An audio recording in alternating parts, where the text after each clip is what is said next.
नमस्कार, मैं हूं जर्नलिस्ट राजन। दोस्तों, देख रहे हैं आप कि मेरी मौजूदगी इस समय फिर से अनुराग के घर पे है और जिस तरह से आप देख रहे हैं कि 10 महीने पूरे हो गए हैं और 11वां महीना ये चल रहा है अनुराग की जघन्य हत्या हुए और अभी तक इंसाफ जो है वो मिलता हुआ नज़र नहीं आ रहा है। सारे आरोपी जो हैं वो ज़मानत पे छूटते चले आ रहे हैं, हाई कोर्ट से ज़मानत मिल जा रही है और वहीं जो मकान को लेकर के जो केस चल रहा है तहसीलदार के कोर्ट में, उस पे तारीख ही मिलती चली आ रही है और अगली तारीख जो है वो 2 दिनों के बाद की है, यानी कि 12 की तारीख पड़ी है, 12 सितंबर को उस पे जो है सुनवाई होनी है। अब देखना ये होगा कि क्या 12 को कुछ फ़ैसला आता है, क्या कोई अच्छी खबर आती है या फिर से एक वैसे ही तारीख मिल जाती है। और चूँकि कई लोगों ने हमसे ये कहा कि क्या आप अनुराग के घर पे नहीं जाते हैं, अनुराग की खबर नहीं दिखाते हैं, लगातार आपने दिखाया था। तो मैं अनुराग के घर पे आया और कुछ चीज़ें हैरान करने वाली भी इधर बीच हुई और कुछ ऐसी भी हुई जो कि खबर अगर आप भी सुनेंगे तो आपको भी एक अच्छा लगेगा, एक सुखद अनुभव होगा कि हाँ, वाक़ई में ऐसा होना चाहिए। और क्योंकि अगर ऐसा होगा तभी परिवार का जो है वो मनोबल बढ़ेगा और ख़ास करके आराधना ताइक्वांडो खेलती थी, लेकिन वो कहीं न कहीं उस घटना के बाद से दूरी बनाती चली गई और खेलना इसने छोड़ दिया था। तो क्या अच्छी खबर थी वो भी बताएँगे, लेकिन ज़रा से पहले आराधना से बात करते हैं। आराधना, कैसी हो? ठीक है। पढ़ाई-लिखाई कैसी चल रही है? सब बढ़िया चल रही। सब मम्मी-पापा सब लोग ठीक हैं? ठीक है सब। अच्छा, 2 दिन बाद तारीख है, अब क्या लगता है कि इसमें कुछ होगा कि या फिर अभी वही उम्मीद है कि मतलब अभी तो हम लोग कितने दिन से सोच रहे थे कि अगस्त में जो डेट पड़ी थी हमको लगा कि आ जाएगा, कोई ना कोई फ़ैसला सुरक्षित रखा जाएगा, पर ऐसा कुछ हुआ नहीं।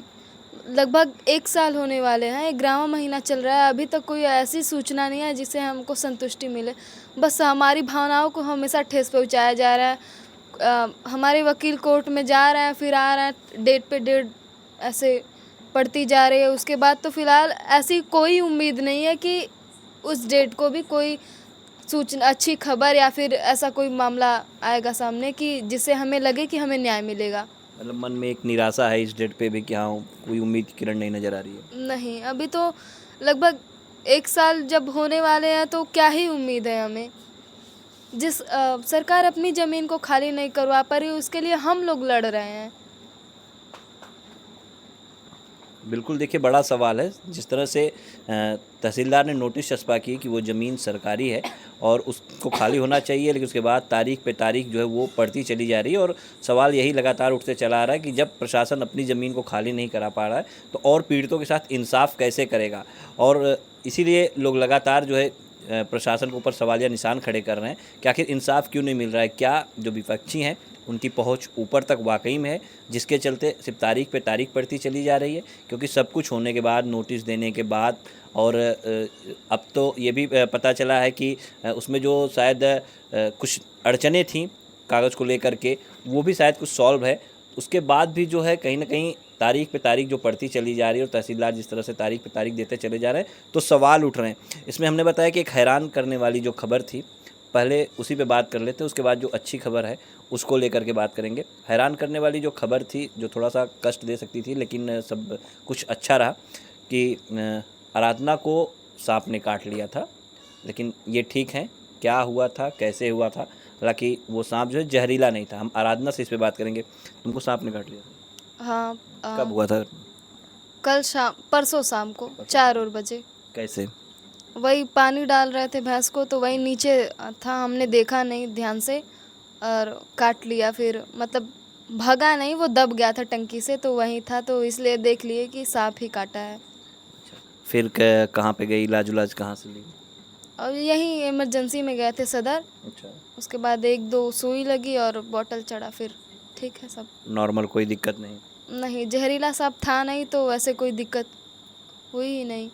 अच्छा, तो तुम गई हुई तो डॉक्टर को बताई भी होगी कि हाँ, पूछे भी होंगे कौन सा सांप था, तुमने जानकारी भी दिया होगा? हाँ, तो मैंने फ़ोटो क्लिक किया था उसका, मैंने दिखाया उनको कि यही सांप काटा है। अच्छा, और मतलब फ़ोटो लेके गई थी खींच के? हाँ, फ़ोटो खींच के ले गए थे। अच्छा, तो क्या जो है सांप को तुमने छोड़ दिया था कि उसको मार भी दिया था? नहीं, सांप तो मार दिए भैया। हुँ। हुँ, सांप मर गया। हालाँकि ज़हरीला नहीं था वो, हुँ। पर अभी सामने था तो काट भी लिया था, मारना तो पड़ता है। बिल्कुल, पैर में काटा था। हाँ। बिल्कुल, देखिए तो एक सांप ने बाइट किया था और लेकिन वो जो है जहरीला नहीं था। हालाँकि उसके बाद आराधना खुद जो है अस्पताल जाती है और जिला अस्पताल जाती है, वहाँ पे इंजेक्शन वगैरह लगते हैं। ये ठीक है, स्वस्थ हैं, क्योंकि परसों की ये घटना है और आप देख रहे हैं कि 2 दिनों बाद हमें जैसे ये चीज़ पता चला तो हम आए, आराधना से मिले और हमने कहा खबर भी आप तक पहुँचाएँ। अब इसके बाद एक जो अच्छी खबर है, वो ताइक्वांडो से ही जुड़ी हुई है आराधना को लेकर के। आराधना, मैं चाहूँगा कि तुम खुद बताओ दर्शकों को कि किस तरह से तुम्हें जो है महिला विंग का कोच बना करके भेजा जाता है, तुम जाती हो, कहाँ जाती हो, किसकी तरफ से तुम्हें नियुक्त किया जाता है, उसकी जानकारी। वो हमारी मतलब हम अपनी टीम के बच्चों को लेके जाते हैं और हमारी एकेडमी में लगभग हम ही सीनियर हैं, ब्लैक बेल्ट है जो। तो छोटे छोटे बच्चे थे, लड़कियां थी, तो उनको खिलवाने के लिए लेडीज़ कोच के साथ मैं ही गई थी। अच्छा। और लेडीज़ कोच के साथ किसकी तरफ से तुमको नियुक्त किया गया था कि हाँ तुम जाओ वहाँ पे? देखिए वैसे तो खेल के से रिलेटेड जो भी हैं ताइक्वांडो से, वो लोग भेजते हैं, वो डीएस ऑफिस से एक पर्चा आता है, तो उसे नियुक्त किए जाते हैं और पूरे ज़िले से 1-2 कोच जाते हैं गवर्नमेंट की तरफ से। तो जब तुम्हें नियुक्त किया गया तो कैसा लगा तुम्हें उस समय?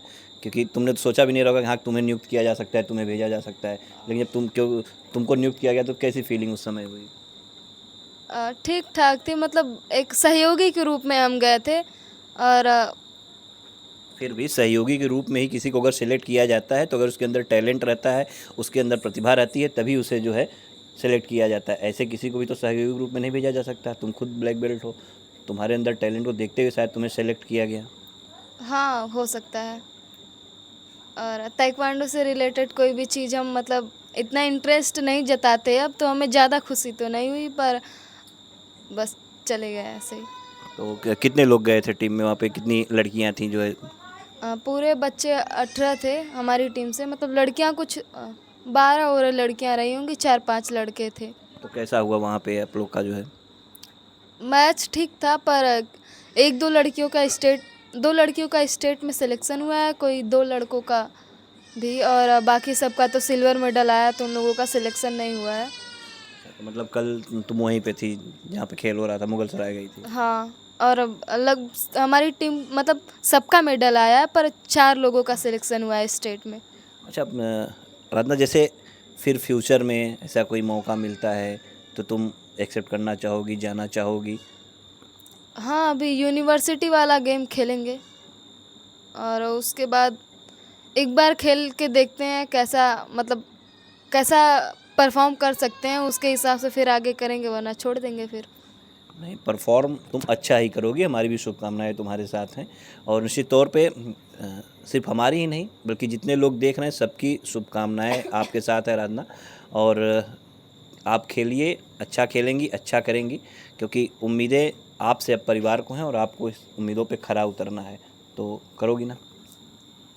हमारे तरफ से पूरी कोशिश रहेगी, अब अपना 100% देंगे, अब नहीं हो पाएगा हमसे तो उसके लिए भी। नहीं, बिल्कुल नहीं, हो जाएगा। 100% देंगी तो होगा, ज़रूर होगा।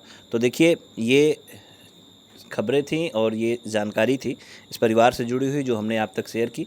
कल ही अभी कुछ लोग ने ये कमेंट किया, हमसे रास्ते में मिले हमें कोतवाली के पास, उन्होंने ये कहा कि अब आप भैया अनुराग के परिवार की खबर नहीं दिखाते, अनुराग के परिवार का साथ आपने छोड़ दिया। तो उस समय हमें थोड़ा सा तकलीफ़ हुआ, थोड़ा सा कष्ट हुआ।